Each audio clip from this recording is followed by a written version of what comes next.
The names Norman Bates, Buffalo Bill and Leatherface are all heinous psychotic characters in some of the most horrific horror movies of all time. All despicable human beings that commit monstrous acts against their fellow humans. Surely these characters could never exist in real life. Well, that is where you're wrong. All of these characters and many others were inspired by the real-life serial killer, Edward Theodore Gein. And although none of them are directly based on his character, they all exhibit parts of Gein's nature and personality, and the shocking way he committed his murders. Let's take a step into the mind of the real American psycho, from his birth to his death, to try and understand what drove a seemingly timid little local man to commit some of the most gruesome crimes ever reported.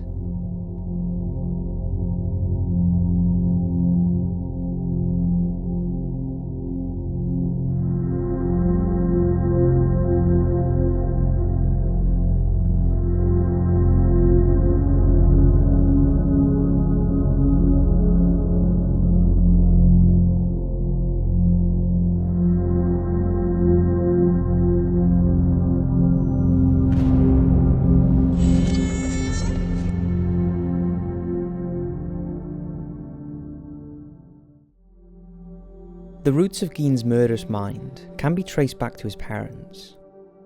His father George had a rough life, having been orphaned at the age of 3, after his mother, father and older sister were swept to their deaths in a flash flood.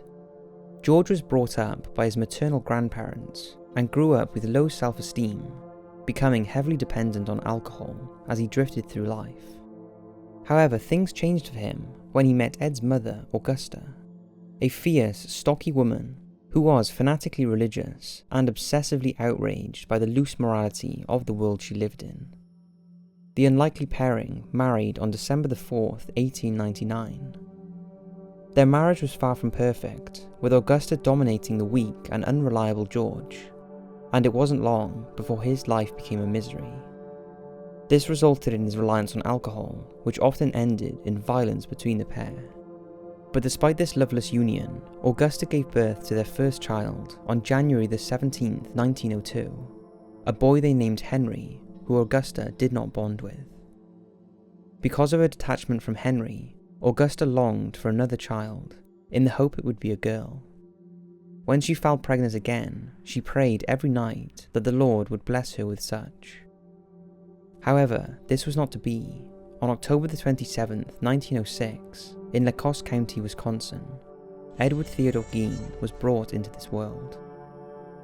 Augusta was aghast and felt betrayed by the Lord, but later decided to embrace the child and, in her own words, vowed that he would not grow up like the usual lustful, foul-mouthed males who used a woman for their own perverted pleasure.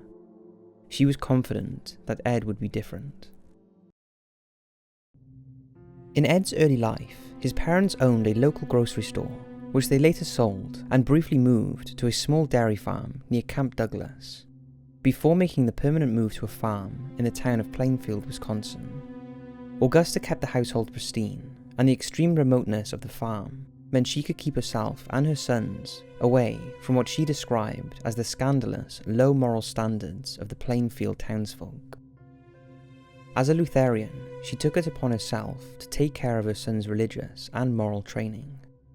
The two boys only left the farm to go to school. The rest of the time, they were kept isolated from other children. Neither of them fitted in, and any attempt to make friends was soon objected to by Augusta, who would be appalled that they could associate with common people. Ed had a miserable time at school. He was often made fun of due to his droopy eye, lopsided grin, and effeminate manner, and he quickly became an easy target for bullies. His home life was equally miserable, with his father regularly beating him in drunken rages, and his mother continually ranting about morality. To add to this, the farm was failing, and Ed was retreating more and more into his own private fantasy world. As adults, the two brothers took odd jobs around the town and worked on the farm. They were both hard-working, reliable and trustworthy individuals, and the pair were generally well liked. By this point, their father's acute alcoholism was taking its toll, and by 1937 he was a broken man, unable to care for himself, and became entirely reliant on his wife and children, who detested him. It would be a further 3 years before George was released from his miseries, when on April 1st, 1940, he succumbed to heart failure. His loss was not apparently mourned by his wife and sons. In fact, they were relieved they didn't have to look after him anymore. At the time of their father's death, the Second World War was well underway, although neither of the brothers were involved. Henry was too old, and Ed's droopy eye meant he did not pass the physical exam due to slightly impaired vision. Despite this, the brothers started to get more and more work outside of the farm, and Henry in particular had a good reputation for being a grafter. Ed even babysat for local families, and the children loved his company. The two generally had a good relationship, although there was animosity between them regarding how close Ed was to their mother, and on several occasions, Henry questioned the hold she had over him, and was concerned they were too close. These remarks shocked Ed, as he couldn't believe that his brother did not share his view that their mother was a perfect human being who he regarded as a saint on earth. The criticism of their mother affected Ed and his opinion of his older brother. It was not long after this realization that on May 16th, 1944, Henry died suddenly and unexpectedly at the age of just 43. The story goes that Henry and Ed had been fighting a blaze on marshland near their farm. There was a bit of dispute about how the blaze started, with some claiming it was accidental and others saying that Gein started it to burn off some dry grass. Although, after Henry's death, Ed declared it was his brother who started the blaze. Ed claimed that a gust of wind grew the fire to out-of-control proportions, and as the two brothers tried to extinguish the flames, Henry went missing. Ed went for help and a search party was sent out.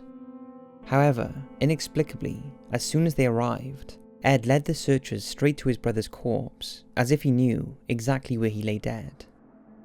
Henry was found lying face down and stretched out, with no apparent signs of burns. But what was observed was some strange bruising to his head.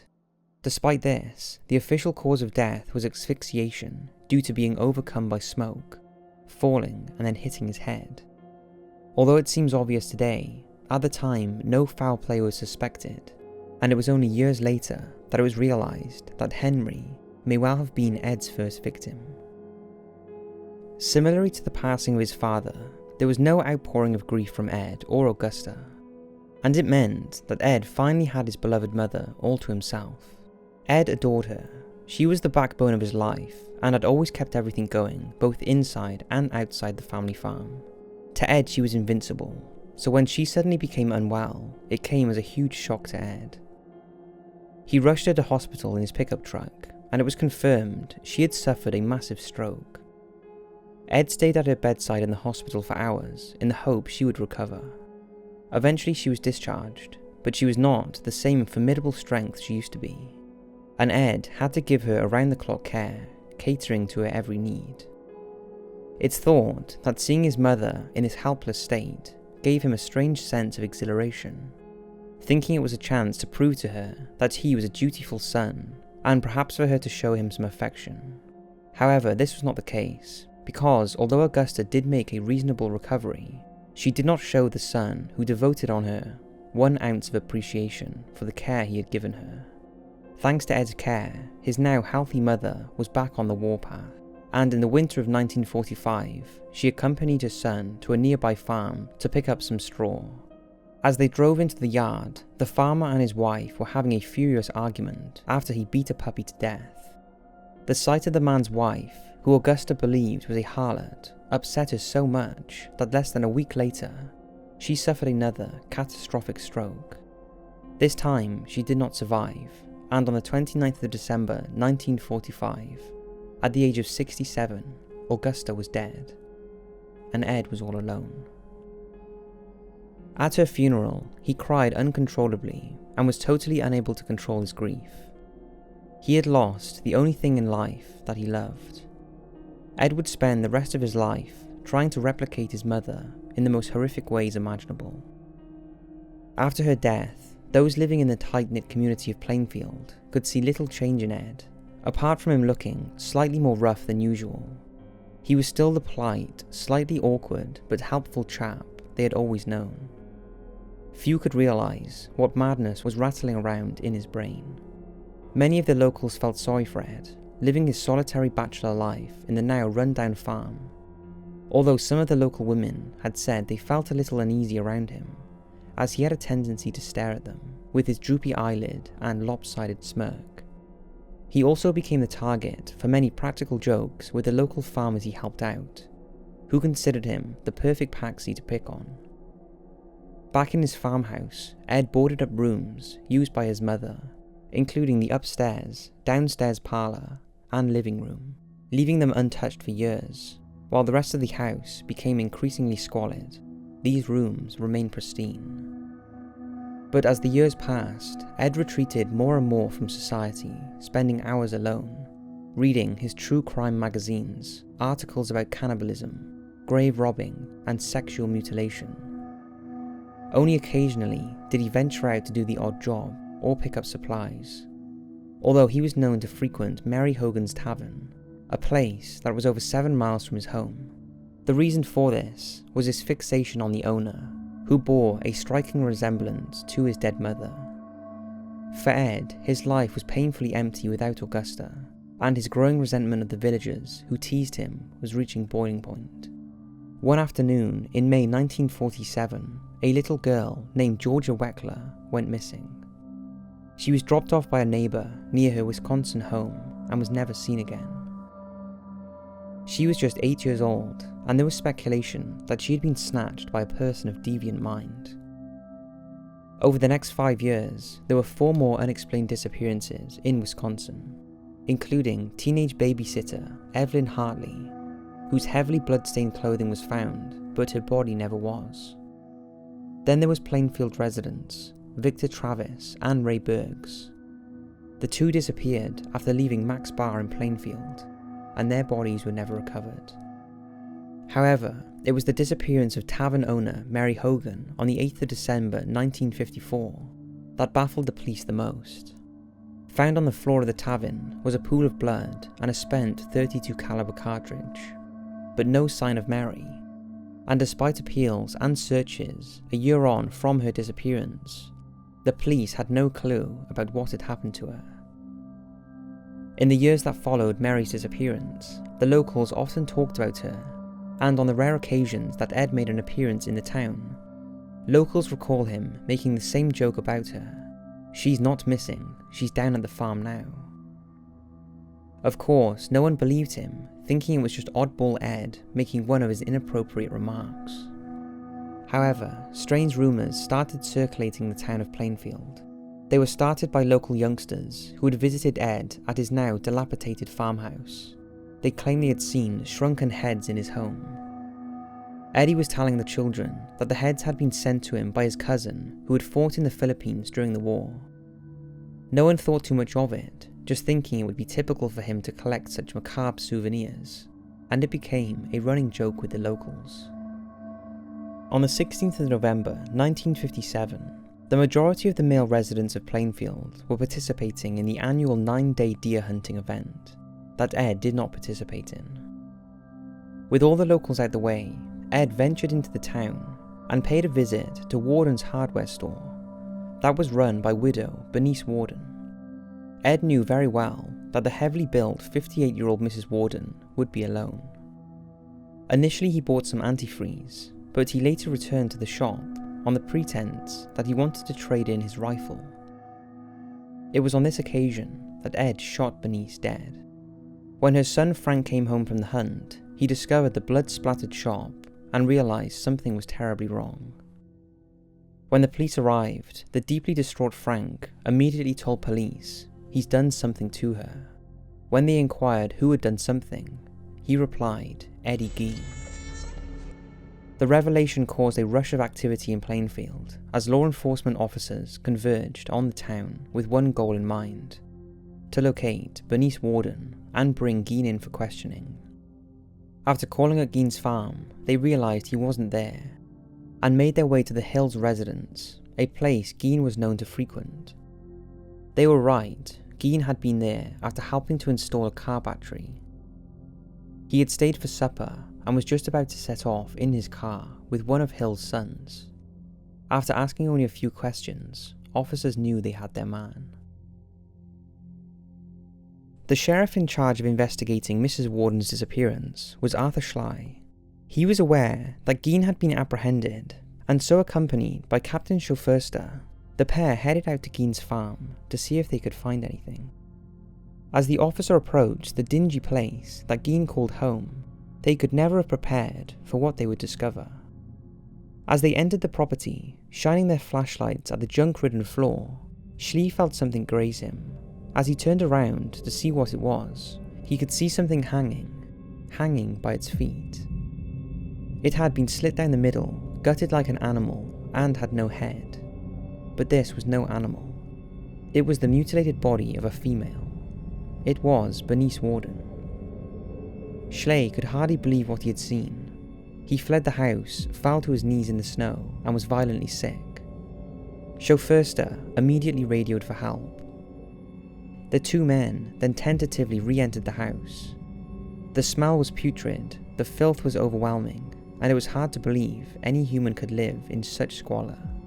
But worse was to come. This was, without doubt, a true house of horrors. It wasn't the curious things, like a coffee tin stuffed with blobs of used chewing gum, or the yellowing sets of dentures displayed as ornaments on a shelf. It was far, far worse. There were bowls made from the sawn-off tops of human skulls scattered around the place. These also embellished the bedposts.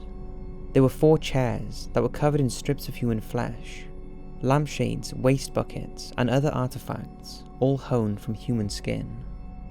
A belt made out of female nipples, and a shade pull made with a woman's lips. Also discovered was a box full of female genitalia. Another containing 4 noses and a Quaker Oats box filled with scraps of human head skin was found. As if this wasn't bad enough, there were also a number of items and clothing fashioned from human body parts. Leggings made from a female's legs, and several pairs of skin patties. Perhaps the most disturbing item was a waistcoat made from the upper torso of a woman's body. Worse still was Gein's collection of masks that were actually the peeled off facial skin of 9 women, with their hair still attached, and some with lipstick applied to their lips.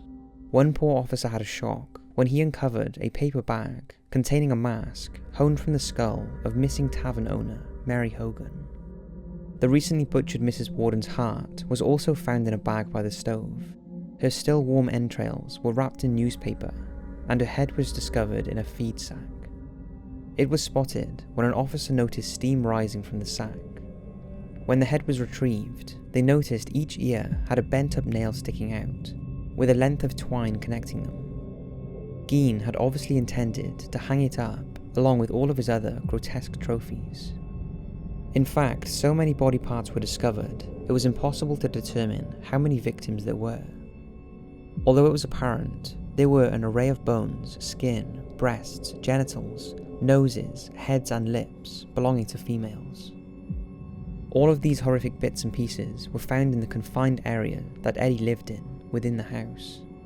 This was namely the kitchen and downstairs bedroom. As you know, the other parts of the house had been boarded up, and it was with some dread that officers removed these boards, fearing what would be behind them, but it wasn't what they were expecting. It was the untouched rooms of Augusta, and everything was in perfect order. All her clothes and possessions had been sealed up and untouched since the day she died.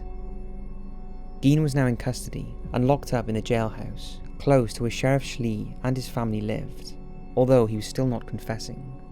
During questioning, the sheriff became increasingly frustrated with Ed, and he lashed out, slamming his head against the jail wall, trying to get a confession out of him. Although this seemed to have the opposite effect on Gein, as he completely clammed up. Back in Plainfield, speculation was rife, and the place was overrun with reporters. It wasn't long before the gruesome headlines started to appear. In the following days, Gein confessed to the murder of Bernice Warden. He also made an astonishing confession when asked where all of the body parts had come from. Ed admitted that over a 5-year period beginning in 1947, he had been a regular night visitor to cemeteries in the area, and on at least 9 occasions had dug up freshly buried coffins, removed the body, and then reburied the casket. Gein chose his fresh corpses by trawling the obituaries in the local newspapers and selecting middle-aged women as his victims. He admitted that some of the women he had known in life. As with the gruesome murder of Mrs. Warden, he claimed the details of his grave robbing were hazy. By now, the press were in a frenzy, with lurid headlines of Gein being a depraved, sex-crazed cannibal. There was also speculation that he had been responsible for the disappearance of other Wisconsin residents, in particular teenager Evelyn Hartley. In fact, the press were eager to pin every unsolved disappearance in recent years on Ed, and in scenes that wouldn't happen today, they seemed to be allowed access to Gein's house. This is why so many macabre photographs of the crime scene are available. As more and more details were released, the headlines got more and more grotesque, and many tales of encounters with Ed started to surface. One local spinster even claimed to have been Gein's sweetheart for the past 20 years, a claim that was later retracted.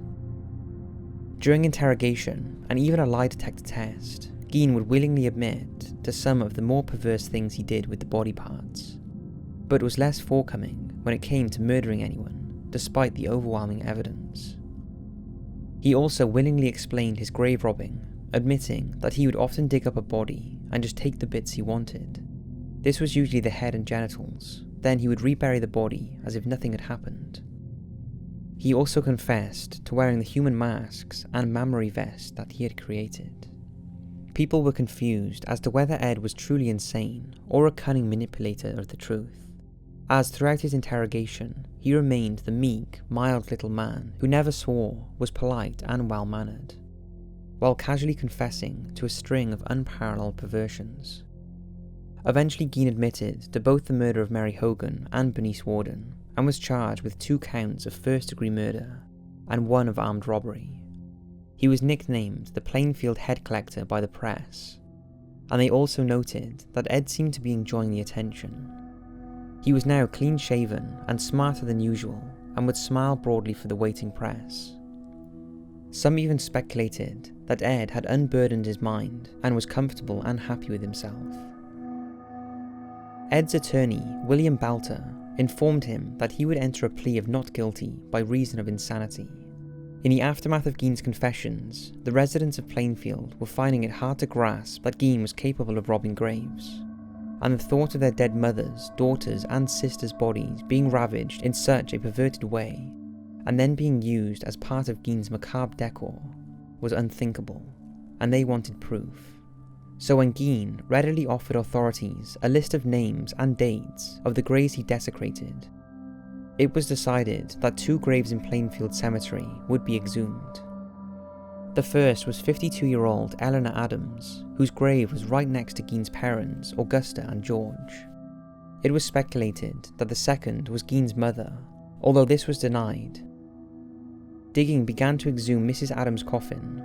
She had died on August 29, 1951, and Gein had admitted exhuming her body shortly after she was buried. As the gravediggers dug down, it was soon apparent that the grave had been disturbed, and when the casket was opened, it was empty, apart from a 12-inch crowbar. Next was Mabel Everson, who died aged 69 on April 15, 1951. The gravediggers did not have to dig too far before they came across a scattering of human bones. It was what was left of Mabel Everson. Her casket was empty. Gein had taken what he wanted and left the rest crudely buried just 15 inches below the ground. These 2 exhumations were enough to verify that Ed was telling the truth about his confession of grave robbing. In another development, the ever-helpful Ed agreed to show an officer where the rest of the remains of Mary Hogan were.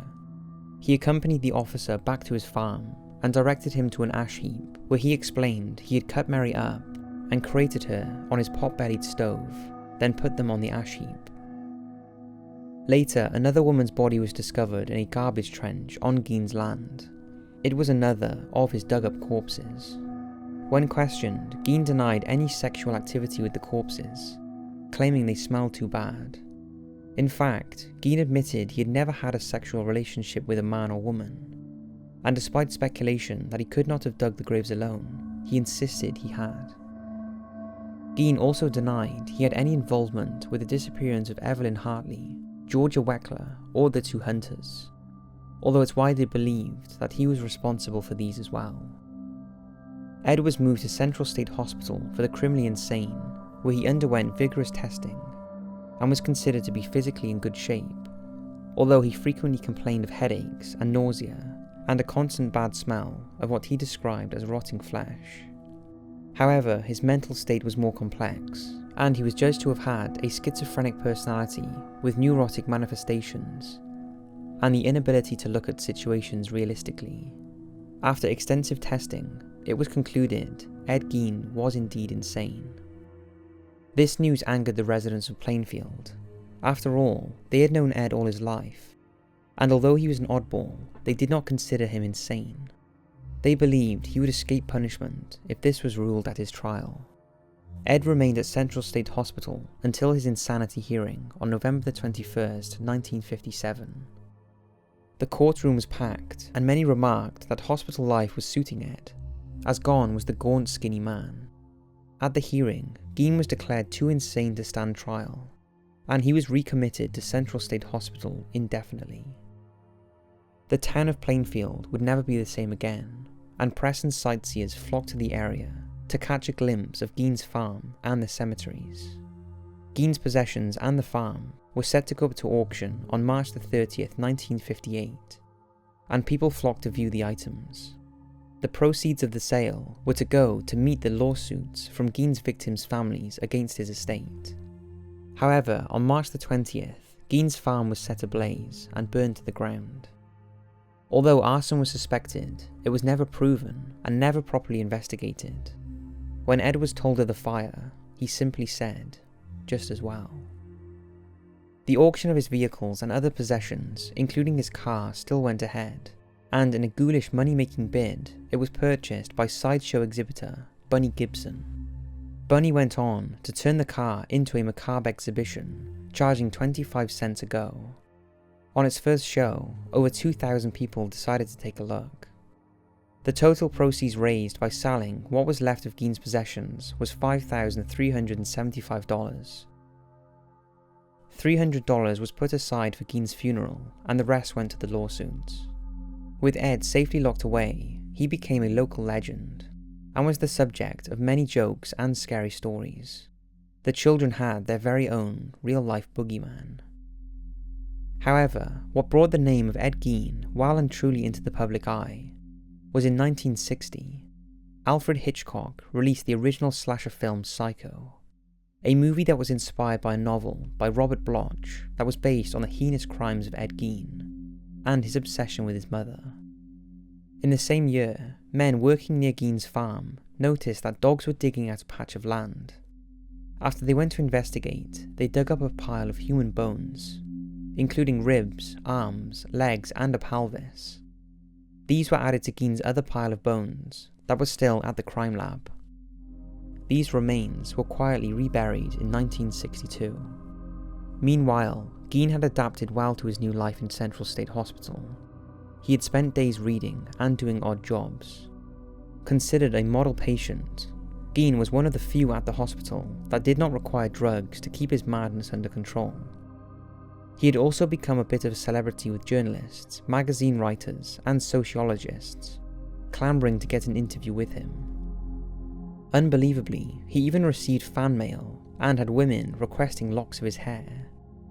However, authorities denied all requests, and during his time in confinement, Ed did not receive a single visitor. Hence, there are no public interviews.